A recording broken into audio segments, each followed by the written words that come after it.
Hi అండి, welcome to our channel Sravani's little world. ఈరోజైతే మనం పొట్లకాయ కర్రీని ఎలా తయారు చేసుకోవాలో చూసేద్దాం, వచ్చేయండి. ఫస్ట్ అయితే ఇలా పొట్లకాయలను తీసుకొని ఇలా నేను చూపిస్తున్న విధంగా దీన్ని క్లీన్ చేసుకోవాలి. ఇలా అయినా చేసుకోవచ్చు, లేకపోతే సాల్ట్తో అయినా దాన్ని క్లీన్ చేసుకోవచ్చు పైన వైట్ లేయర్ని. ఇంకా ఫస్ట్ అయితే నేను చూపిస్తున్న విధంగా పొట్లకాయని ఇలా కట్ చేసుకోవాలి.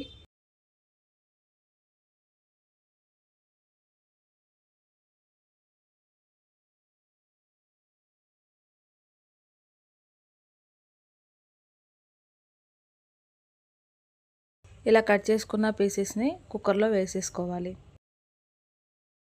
ఇంకా మిగిలిన పొట్లకాయను కూడా కట్ చేసుకొని కుక్కర్లో వేసేసుకోవాలి.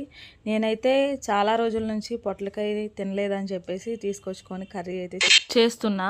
ఇంకా నా స్టైల్ పొట్లకాయ కర్రీ ఎలా చేస్తానో మీకు కూడా చూపిద్దామని చెప్పేసి ఈ కర్రీ అయితే చేస్తున్నా ఈరోజు నేను. ఇంకా కుక్కర్లో అయితే వాటర్ పోసేసుకొని కొంచెం సాల్ట్ వేసుకొని కుక్కర్కి మూత పెట్టేసుకొని స్టవ్ మీద పెట్టేసుకొని 2 విజిల్స్ వచ్చేంత వరకు వెయిట్ చేయాలి.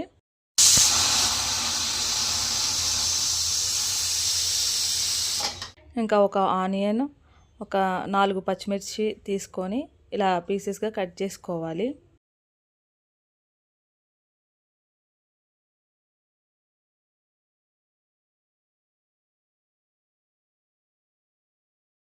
ఇంకా మనమైతే పొట్లకాయ ఉడికిందో లేదో చూసుకుందాం. ఆ పొట్లకాయ అయితే ఉడికిపోయింది.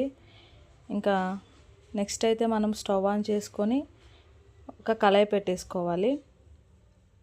తర్వాత దాంట్లో ఆయిల్ పోసేసుకొని ఆయిల్ హీట్ అయిన తర్వాత ఇలా పోపు గింజలు వేసేసుకోవాలి.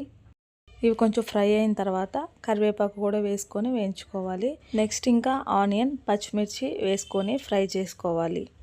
ఇంకా దీన్ని సిమ్లో అలానే ఒక 3 మినిట్స్ వరకు లో ఫ్లేమ్లో ఉంచుకోవాలి. 3 మినిట్స్ ఉంచుకొని చూసిన తర్వాత ఇలా ఫ్రై అయిపోయి ఉన్నాయి ఆనియన్స్ అయితే. ఇంకా నెక్స్ట్ దీంట్లో కొంచెం పసుపుని యాడ్ చేసుకోవాలి. ఇలా పసుపు యాడ్ చేసుకొని మిక్స్ చేసుకున్న తర్వాత ఇందాక ఉడకబెట్టుకొని ఉంచుకున్న పొట్లకాయ పీసెస్ను కూడా దీంట్లో వేసేసుకొని ఫ్రై చేసుకోవాలి. ఇలా ఫ్రై అయిపోయిన తర్వాత టేస్ట్కి సరిపోయేంత సాల్ట్ని మనం వేసుకొని ఇంకా నెక్స్ట్ అయితే మన టేస్ట్కి సరిపోను చిల్లీ పౌడర్ని కూడా యాడ్ చేసుకొని మిక్స్ చేసుకోవాలి. మూత పెట్టేసుకొని లో ఫ్లేమ్లో 5 మినిట్స్ ఉడకనివ్వాలి. ఇంకా నెక్స్ట్ అయితే అల్లం వెల్లుల్లి పేస్ట్ అయితే వేసుకోవాలి. నేనైతే ఇలా రోట్లో దంచుకొని అప్పటికప్పుడు అల్లం వెల్లుల్లిని ఇలా రోట్లో దంచుకొని అయితే వేసుకుంటాను. అప్పటికప్పుడు రోట్లో ఇలా అల్లం వెల్లుల్లి పేస్ట్ దంచుకొని వేసుకుంటే కర్రీ అయితే చాలా టేస్టీగా అయితే ఉంటుంది. ఇంకా మూత పెట్టేసుకొని ఒక 5 మినిట్స్ లో ఫ్లేమ్లో ఉడికించుకోవాలి. ఉడికిన తర్వాత ఇలా మిల్క్ అయితే యాడ్ చేసుకోవాలి.